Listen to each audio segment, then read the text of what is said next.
Hey coaches, hopefully you guys all saw our first coaching content video that went out on Monday. If you haven't, go check it out because that's going to be kind of the basis for what we're going to be working on throughout the course of this year and where some of our coaching focus lies. Today, we're going to go through a little bit of the preseason camp curriculum and mostly spend time talking about our key coaching objectives as we head into our preseason camp. So as you can see, here's our preseason camp microcycle for 7v7, 9v9, and 11v11. We'll be sending those out to you by the end of the day today or tomorrow at the latest. But basically, a couple things that we want to touch on as we kind of go into your preseason camp. So first off, it's obviously your first interactions with your team for the year. So making sure that you set the tone by giving consistent messages, bringing energy, and making everything fun and competitive. The players enjoy soccer the most when they're competing, and that's going to help to keep the intensity high and to keep everything at game speed. Second, touched on this a little bit, but in our previous video, but we need to keep our players and hold them to a really high standard. We can't allow bad habits to creep in or even start with bad habits by not and by allowing things that are not the standard that we want, essentially. I'll give you an example. Sometimes when our teams are doing rondos as part of the session, so they've already had their dynamic warm up, now they're moving into the rondo. All right, there's barely pressure on the ball. There is poor passes that are slow, that are bobbling, the ball's in the air. Players are able to take as many touches as they want, or sometimes they're just taking one touch and the ball is flying everywhere. Like that's obviously not what we want in these rondos.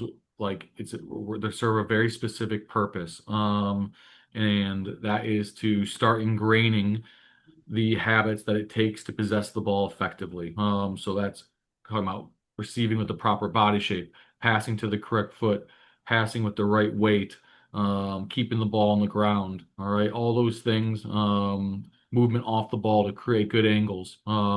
If those aren't present in your rondo session, stop it and correct it and make sure it's fixed. Otherwise, it's a waste of time and we're ingraining bad habits.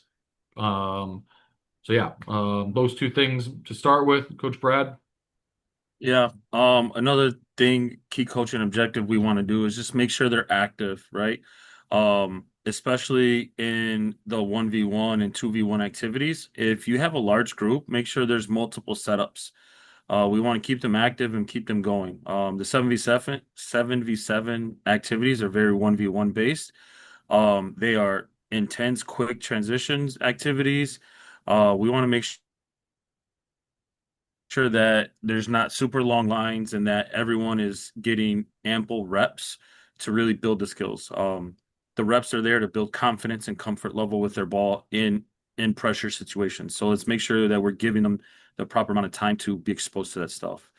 Another thing we want to do is kind of make it fun, competitive, but we also want to kind of build in our team environment. A lot of teams have brand new kids. Make sure they're included. Rotate players, um, switch teams up, make sure that teams are balanced and competitive. So there's not one stronger team or one, weaker team within a session. Let's mix it up and make it competitive throughout, but also take time to, you know, make sure everyone gets to know each other's names. That's the very basic thing we can do is by the end of the first session, everybody knows each other's names. Um, that is huge for building confidence and comfort level, especially at the younger ages at their best. Awesome.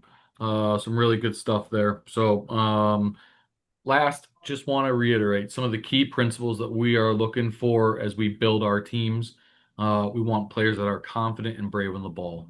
If we have players just aimlessly kicking the ball away, you've got to suss that out right from the start. Don't let it become a habit.